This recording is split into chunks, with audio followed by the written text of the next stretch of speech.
Olá, meu nome é Pablo Casella, seja bem-vindo a mais uma aula do nosso curso fundamental de trilhas sustentáveis.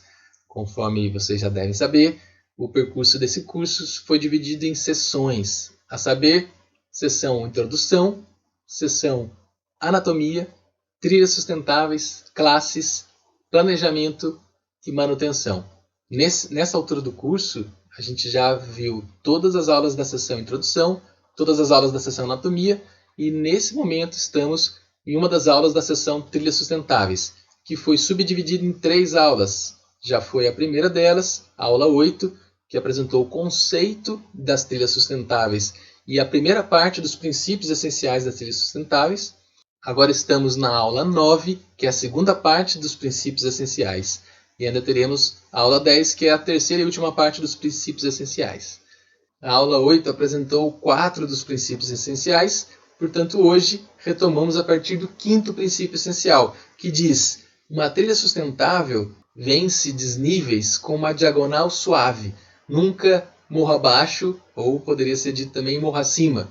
Para entender esse princípio, primeiro vamos dar uma olhada num conceito que já foi falado rapidamente aqui, utilizando essa foto que tem um caráter didático. Essa foto mostra para a gente com mais nitidez o que a gente chama de linhas de queda d'água. Algumas dessas infinitas linhas de queda d'água dessa paisagem foram destacadas com esse pontilhado azul, mas é importante deixar claro que nem sempre na paisagem as linhas de queda d'água vão ser visíveis, vão estar sinalizadas por um elemento físico, como nessa foto são os sulcos erosivos. Nessa foto, os sulcos erosivos eles coincidem com as linhas de queda d'água, por isso ela foi trazida aqui, porque fica bem didática a percepção da linha de queda d'água no terreno. Isso, inclusive, é o que eu proponho que seja feito na primeira ida a um campo no qual a gente pretende trabalhar. Esse primeiro exercício é uma leitura de paisagem. E na leitura de paisagem, o principal elemento a ser observado são as linhas de queda d'água. Se você conseguir visualizar as linhas de queda d'água no terreno, a partir dessa visualização você vai entender esse princípio essencial que nós estamos tratando aqui. Vencer um desnível numa diagonal suave. Ora, uma linha só é uma diagonal se ela tem como referência uma outra linha. Nesse caso, essa diagonal do princípio tem como referência exatamente essas linhas de queda d'água. Ou seja, a ideia é que, em relação às linhas de queda d'água, se a gente fizer uma trilha que tenha como um traçado uma linha perpendicular à linha de queda d'água, a gente está muito próximo de ter feito uma trilha exatamente na curva de nível desse terreno. E numa curva de nível não se sobe nem desce, ela vai permanecer constante. Como a gente pretende vencer o desnível, essa linha, que é a trilha, não pode ser uma perpendicular. Essa diagonal, portanto, ela deve se aproximar a essa perpendicular, que seria a curva de nível, o máximo possível. Quanto mais ela estiver próxima dessa perpendicular, que é a curva de nível, mais suave essa diagonal. Só que deve haver um equilíbrio para que essa diagonal, sendo muito suave, ela vai vencer esse desnível numa extensão muito grande. E se ela for uma diagonal pouco suave, se aproximando da linha de queda d'água, ela vai começar a se tornar uma trilha problemática. Vamos traçar aqui o que seria uma diagonal suave em relação à linha de queda d'água. Mais tarde, ao longo do curso, nós vamos ver com números o que seria essa diagonal suave. O 6º princípio essencial diz: a trilha sustentável obedece à regra do meio. Então agora é preciso explicar o que é essa regra do meio. A regra do meio ela vai se apoiar numa medida que já foi explicada numa aula anterior, aquela aula sobre as diferentes declividades que a gente lida no nosso trabalho com trilhas. Uma delas, que foi inclusive a primeira apresentada, é a declividade natural da encosta. E por que ela foi apresentada como a primeira medida a ser feita? Porque ela determina a regra do meio. E a regra do meio é uma regra bem importante. A declividade natural da encosta, se medida, ela equivale à linha de queda d'água. Então, a linha de queda d'água, que acabou de ser mostrada, ela, se fosse medida, ela teria exatamente essa medida da declividade natural da encosta que a gente cita aqui. Muito bem, feita essa medida da declividade natural da encosta, ela vai determinar a regra do meio, que está aqui com um grande destaque para a gente. A regra do meio, matematicamente falando, é muito simples. Vamos ver. A declividade longitudinal da nossa trilha deve ser menor ou igual à declividade natural da encosta dividido por 2. Mostrando isso no desenho, a declividade longitudinal da trilha, que é aquela diferença existente entre uma linha hipotética horizontal e a superfície da pista da nossa trilha, ela deve ser menor ou igual à declividade natural da encosta dividida por 2. Vamos a um exemplo. A gente chega nessa paisagem, primeiro passo a ser feito, medir a declividade natural da encosta. Medimos e, nesse caso, hipoteticamente, deu 12% de declividade natural da encosta. Fazendo as contas, a declividade da encosta, que é 12, dividida por 2, determina 6% como declividade longitudinal máxima da nossa trilha. Ou seja, a declividade longitudinal da trilha tem que ser menor ou igual a 6%. Porém, a regra do meio é um máximo. Há autores que defendem o uso de uma outra regra e eu proponho que elas sejam coexistentes e a escolha entre uma e outra vai depender de alguns fatores que eu vou explicar logo mais. Essa regra que eu estou dizendo faria com que o princípio essencial 6 devesse ser reescrito da seguinte forma: a trilha sustentável obedece à regra do meio ou à regra do 1/4. E a regra do 1/4 é muito simples, é a mesma lógica do que a regra do meio. A declividade longitudinal da nossa trilha deve ser menor ou igual à declividade natural da encosta dividido por 4. No exemplo lá da mesma trilha, a declividade longitudinal da trilha deve ser menor ou igual à declividade natural da encosta dividida por 4. No mesmo cenário hipotético, com uma declividade natural da encosta já medida de 12%, a declividade da encosta é 12, dividindo ela por 4 significa que a gente teria uma declividade longitudinal máxima de 3% da trilha. Vamos discutir quando que a gente deve adotar a regra do meio e a regra do 1/4. Um dos elementos que é bem determinante para a aplicação de uma ou outra dessas regras é o substrato da trilha. É possível abusar um pouquinho e ir para a regra do meio quando a gente está falando de solos ou substratos mais firmes, rochoso, argiloso bem estruturado. E quando a gente sai desse cenário e vai para um cenário de substrato um pouco mais friável, menos estruturado, é recomendável a adoção da regra do 1/4. No entanto, é importante sempre lembrar que no conceito de trilhas sustentáveis a gente não trabalha apenas norteado pela dimensão ambiental. E isso que eu acabei de falar é um princípio, é uma regra que parecia determinada pela dimensão ambiental. Mas a gente também tem as outras dimensões a serem levadas em consideração. É possível que, pela dimensão gerencial ou a dimensão experiencial, a gente busque sair da regra do meio para 1/4 ou vice-versa. Então, lembrando sempre que se você vai para a regra do 1/4, significa trabalhar com declividades mais suaves. Se você quer vencer o mesmo desnível do que seria com a regra do meio, naturalmente, matematicamente, a extensão da trilha vai ser maior. Isso pode ter alguma relevância no ponto de vista gerencial, porque pode aumentar, pode não, né? Vai aumentar o custo de implantação e manutenção dessa trilha que é maior. Por outro lado, na dimensão experiencial, esse mesmo exemplo que eu dei de aumento da extensão da trilha, ele pode ser questionado para o bem e para o mal dentro da mesma dimensão. Há aqueles que acreditam que aumentar a extensão de uma trilha pode afetar negativamente a experiência e há os que apostam no oposto. É possível que aumentando a extensão de uma trilha a gente ofereça maior tempo de contato do visitante com a natureza e, afinal de contas, esse é o nosso objetivo primeiro, aquele original que a gente almeja. Então, lembra sempre das 3 dimensões e pense que você tem essas 2 regras para serem adotadas. 7º princípio essencial. A declividade média da trilha, e essa declividade média diz respeito à declividade longitudinal, ela deve ser abaixo de 10%. Há, como sempre, divergências entre autores, aos que defendem 12%. Mais uma vez, o determinante de se adotar uma declividade média maior um pouco do que 10% pode ser o substrato, a qualidade do solo e se a gente está falando de uma paisagem mais rochosa, com um substrato mais estável, firme. No entanto, Mais uma vez, lembrem das 3 dimensões para a gente avaliar.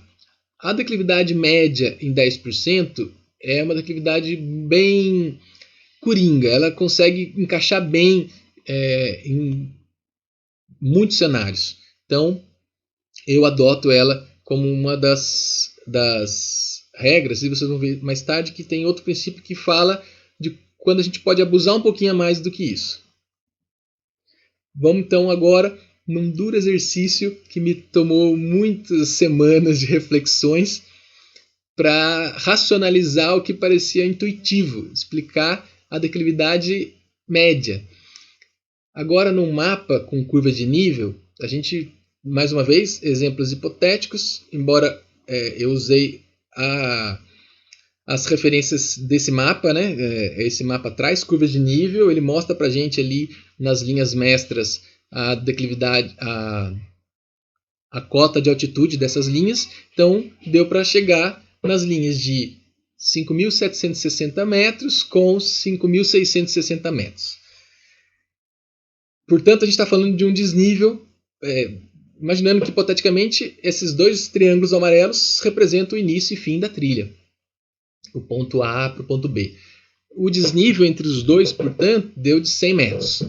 A extensão dessa trilha, aí é pura hipótese, né? Foi feito aleatoriamente, não seguiu escala nenhuma do mapa, mas é só para mostrar a lógica matemática por trás da declividade média. A extensão dessa trilha é de 1.000 metros, portanto, a declividade média da trilha é de 10%. É importante relembrar o significado de se utilizar a porcentagem como unidade de medida de declividade. Lembrando, significa dizer que se você tem uma trilha com uma declividade de 10%, significa que a cada 10 metros de percurso horizontal, a pessoa subiu 1 metro. Então, em 1.000 metros, se ela subiu 100, dá 10% da mesma forma. Num outro exemplo, num perfil de uma trilha hipotética, estão vendo que tem a silhueta da mulher caminhando para mostrar que é um perfil, a trilha está indo do triângulo para o outro. Se a gente mede a altitude do triângulo da esquerda, da direita, também deu 200 metros, 100 metros, portanto, a gente tem um desnível entre o ponto A e o ponto B dessa trilha de 100 metros. Se a gente fala que essa trilha aqui tem uma extensão de 1.000 metros, de novo, estamos falando de uma trilha com uma declividade média de 10%. Agora, vai complicar um pouquinho mais. Esse perfil, ele tem aqui no início, no ponto A, uma altitude de 740 metros. Nesse ponto B, 743,5. O que significa isso? Um desnível do ponto A para o ponto B de 3,5 metros. A extensão desse trecho do A para o B é de 66 metros.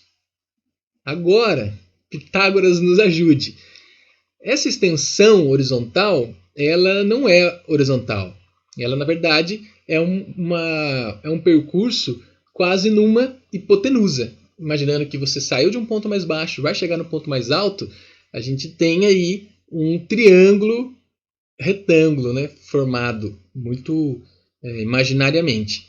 Mas, usando o teorema do Pitágoras, a gente chega aqui à conclusão de que se a gente tem, eu já informei para vocês no slide anterior, o B, esse cateto B, que é o desnível, é 3,5 metros. Informei que a extensão total andada na projeção horizontal é de 66 metros. Fazendo as contas aí do teorema, A2 é igual a B2 mais C2, lembram disso, né? Já fazendo todas as contas, a raiz quadrada desse resultado final vai dar aqui a hipotenusa, que é o A, que é o que de fato, né, o mais próximo do que as pessoas de fato vão caminhar, ela dá 66,09. Parece irrisório. De fato né? Pensando que isso aumentou pouco o seu percurso. Mas isso faz diferença na hora que a gente mede a declividade média. Então, fazendo as contas com essa declividade média, 3,5 por 66, desconsiderando a hipotenusa, a gente tem uma declividade média de 5%. Só que se a gente utiliza a hipotenusa, essa conta vai dar com uma ligeira diferença. 5,29, 5,3% de declividade. Isso é relevante não para o nosso trabalho do dia a dia, porque entre 5 e 5,5 está tudo bem, é uma diferença quase imperceptível para os nossos aparelhos de medição. Mas quando eu vou explicar a próxima lógica da declividade média, isso faz diferença, porque as contas tendem a não bater, que é o seguinte: dentro desse trajeto de A a B, naturalmente, é impossível que não seja assim, a não ser que a gente estivesse falando de um plano perfeitamente inclinado e liso, mas não sendo assim, a gente está falando de um trecho composto por diferentes declividades. Tem uma pequena declividade subindo, com uma pequena declividade descendo, e eu peguei aqui hipoteticamente que nesse trecho a gente tem esses 9 diferentes trechos, com 9 diferentes declividades nesses 9 trechos. A gente somar as declividades desses trechos, lembrando que quando você está subindo do A para o B é uma declividade positiva, e quando você desce é uma declividade negativa. Somando, levando em consideração positivos e negativos, a gente tem aqui 46 como resultado final. Se a gente fizer uma média aritmética bem simples, 46 dividido pelos 9 trechos dá 5%, que na verdade é 5, alguma coisa, que não bate totalmente com aqueles 5,3. Por isso que eu fiz a ressalva do Pitágoras, porque na verdade a gente teria que levar em consideração, para uma matemática perfeita, né? Teria que levar em consideração que cada trecho desse é uma hipotenusazinha. No entanto, tudo isso que eu estou falando é um purismo desnecessário para o nosso trabalho do dia a dia. A aproximação da lógica resolve e basta para os objetivos do nosso trabalho. Entender que se você pega aquela lógica de que no ponto A, ponto B, diferença de altitude, percurso, isso dá uma declividade média, tanto quanto se você medir trecho a trecho, somar e dividir pelo número de trechos, vai te dar também uma declividade média. Ufa, essa matemática foi uma dor de cabeça. Princípio essencial número 8. Agora, um outro conceito. A declividade máxima sustentável de uma trilha deve ser menor, no máximo, menor ou igual a 15%.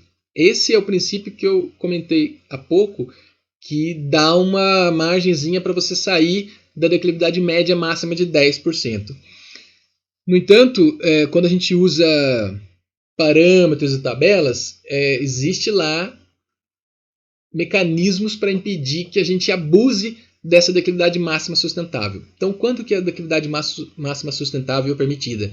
Em trechos curtos, são ladeiras, são pequenos trechos em que, por algum motivo do terreno, é necessário abusar um pouquinho da declividade, mas é importante que isso seja dessa forma, que sejam pequenos trechos.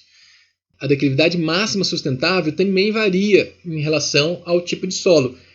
Lembrando sempre das 3 dimensões. Nesse momento, agora, eu estou me atendo à dimensão ambiental para explicar que, por exemplo, num solo firme, rochoso, bem duro, é aceitável você abusar dessa declividade máxima sustentável até os 15%.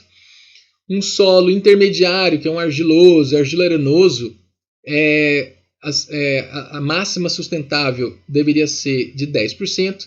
E num solo bem frágil, que são os solos arenosos, ela não deveria passar de 5%. Isso por quê? Porque a sustentabilidade, nesse caso, é da dimensão ambiental. Com declividades maiores do que isso, para esse tipo de solo, a erosão é certa. Então, nesse caso, essa imagem que está aqui para vocês diz respeito à dimensão ambiental. Mas a gente tem que sempre lembrar que as outras dimensões têm que estar na nossa mente o tempo todo. Então eu vou fazer aqui, eu vou trazer um exemplo de uma outra regra, não é um princípio, né? É uma regra de manejo mesmo, que vai nos fazer pensar sobre essas 3 dimensões que eu acabei de citar. Esse triângulo na imagem, ele está em escala. O que eu quero dizer com isso? Essa hipotenusa, essa rampa, de fato está com 7% de declividade. A próxima, 10%, 15%. Quando a gente chega em 18% de declividade, que é essa declividade que esse triângulo mostra para a gente mesmo, há muitos autores que defendem que a partir dessa declividade a gente precisa trabalhar com degraus. Ou seja, em 18% ou mais, a trilha deixaria de ser uma trilha formada por um plano e passaria a ser uma escadaria. Por que eu trouxe essa informação? Primeiro que ela é importante para o nosso trabalho de manejo, isso daí é importante para a gente trabalhar com as trilhas herdadas. A gente vai encontrar muitas e muitas trilhas com declividades maiores que 18%. Então lembre-se que já apita aqui o alarme que em 18% pede degrau.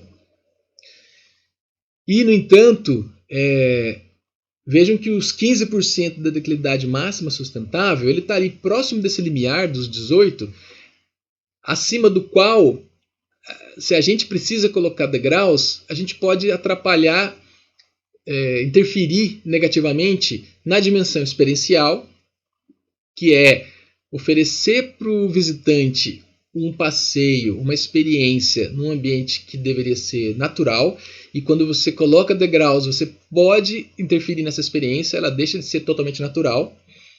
E também na dimensão gerencial, porque degraus e manutenção de degraus ou escadarias são muito mais caros do que a manutenção da trilha plana.